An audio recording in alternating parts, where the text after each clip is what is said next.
I help run an organization called Inspired Women in Business. It is a women-only networking group. The reason that we do that is because we want to inspire and empower other women to know that they can do, be, and have anything that they want. Women couldn't even get their own credit card until 1979. We've got a generation of mothers who barely were able to get a credit card themselves. We're creating a community of women who not only empower themselves, but they empower each other. My satisfaction comes from whenever I can see somebody else be impacted by something I've done.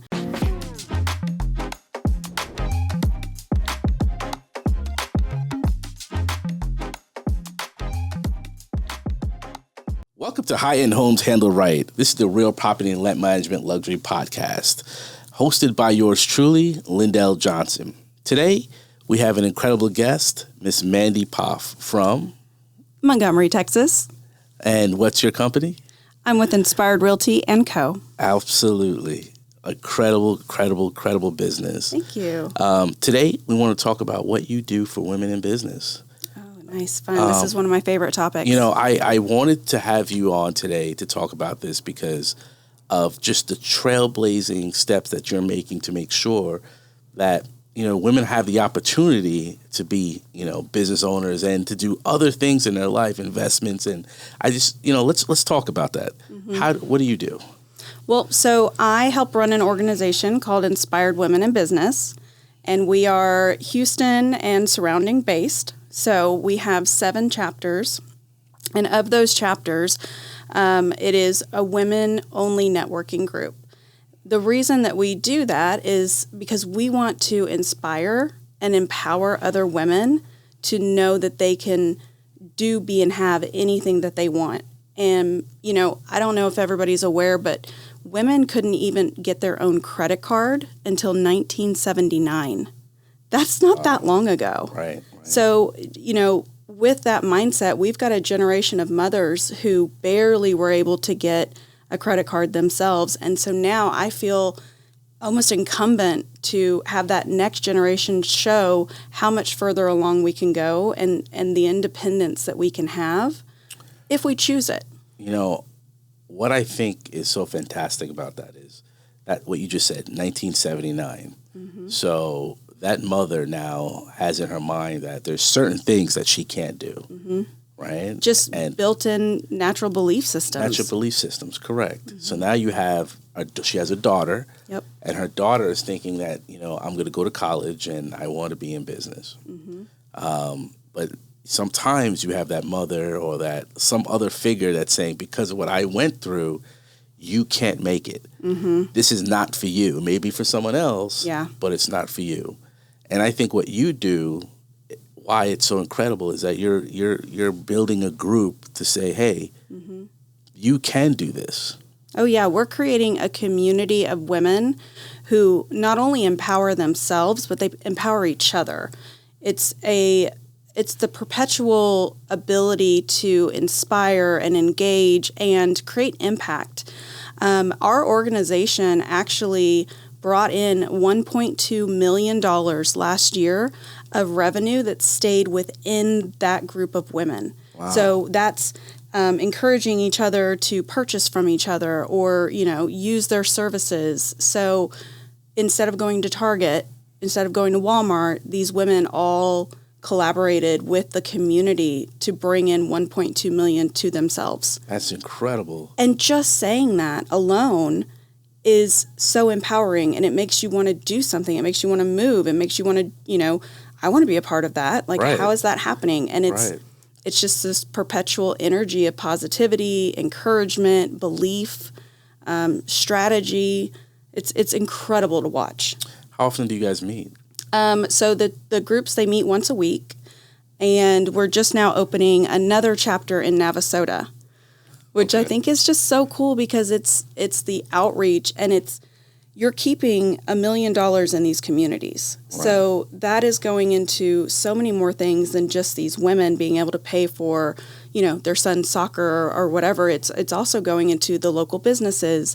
It's also going into the tax dollars. So everybody is benefiting from a woman saying, I can do it too. what got you to this point where you said, you know what, I'm going to do this. I'm going to be a business owner, and I am going to take, control of my own destiny? I think I was just born this way. I've always just been the one to say, I'll go first. And I find a lot of my satisfaction comes from whenever I can see somebody else be impacted by something I've done. So whether it's, helping somebody achieve something or it's just helping them believe in themselves, that is truly what drives me and keeps me going. It's almost like that's where my energy source. So the happier and the better people are around me and the more that they can achieve and do, that's it. That's all I need. Everyone has a superpower. You're by far, your superpower is you're a motivator. Oh, thanks. So I think like if you're driving to work and you don't want to go to work for that day, you need to call Mandy, and Mandy needs to motivate you to get to that office. You can do it. Because you are like a motivator of motivators. Oh, thank you. And I think having you in a group and run a group like this, just motivating people to believe, hey, I can do it. And they can. Anyone can. I know someone that, family was worked in the farms. Mm-hmm. They lived in South Texas, like near Donna, Texas, mm-hmm. and had to move constantly to go to like Michigan to work in the farms, come back to Texas, back and forth, and never had like a structure of school or a structure of That's tough. And she never really believed that I can really kill it in business, or because you're stuck in this realm of this is what I can do. Yeah. But having people like you, which you can, you're like a mentor. You definitely are, and being able to see someone that's very successful is incredible. I think it's funny. I spent 6 years to get my associate's degree. I wanted, not that I couldn't do the classes, but I kept changing my mind. I spent 2 years and I got my real estate license in college when you can do it in 6 weeks now. But so I did that. And then, I went back and I was like, oh, I want to get a degree. And I continued to take all these classes. But I spent essentially 6 years and have an associate's degree. And the reason I did it was I'm a learner. I love learning. And so, to stay in school and learn was it was fun for me. But I never achieved an actual bachelor's or master's or anything. And so I felt very, I don't know the word, like inadequate sometimes whenever I was in my early 30s. And then I realized now at 38 and having all the companies that I have and having all the impact that I have, that was a limitation I put on myself. I wasn't underqualified or undereducated because I didn't per se have a degree or the degree that I thought I needed, because I do, but I allowed myself to believe that. And until I changed that belief, I was always going to be limited in my income, limited in my social circles.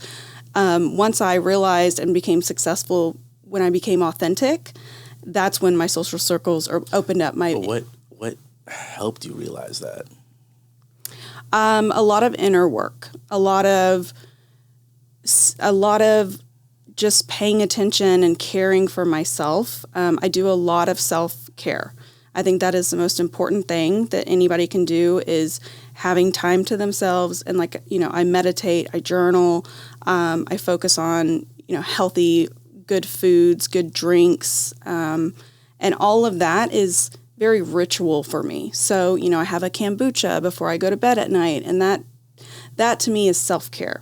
And the moment that I started having the self-care, I became more authentic.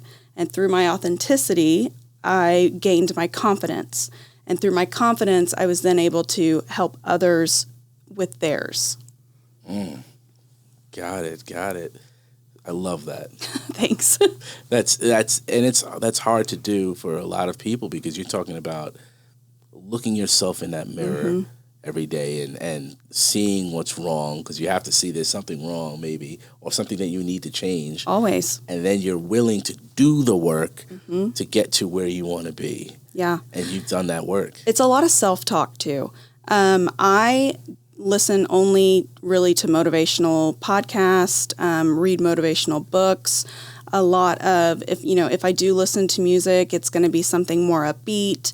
I am always in some kind of education mode or absorbing information from others, whether I know them or not. I can consider them a mentor because they're helping me achieve the next level, which then I know it's my job to help someone else.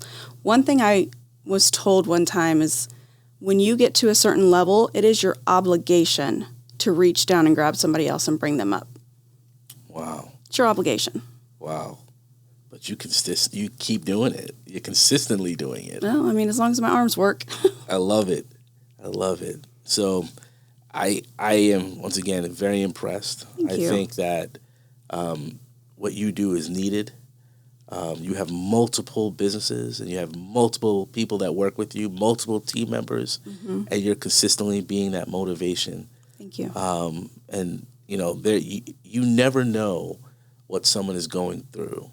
That's so true. Like I said, once again, they could be driving to work and just need you, or a person like you to actually coach them through that next step, but you just never know.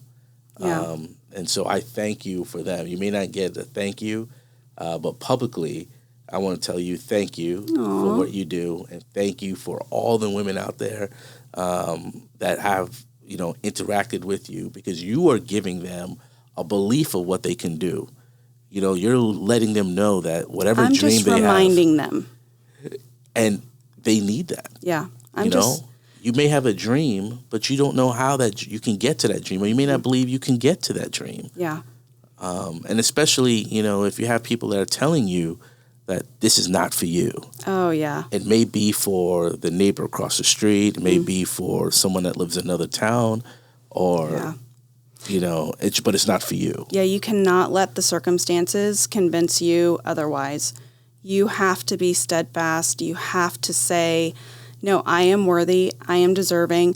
I think the greatest tool that people could start out with is, let's say you're going down the highway and you see somebody in a car that you like, but you don't feel, do you get critical of it? Or do you say like, oh, they have that car? Or do you get excited for them because now it's possible, right? I remember when I moved to Houston in 2014, I lived in Memorial City, and I would drive around and see the mansions. These mansions are blocks long. Right, they're so amazing.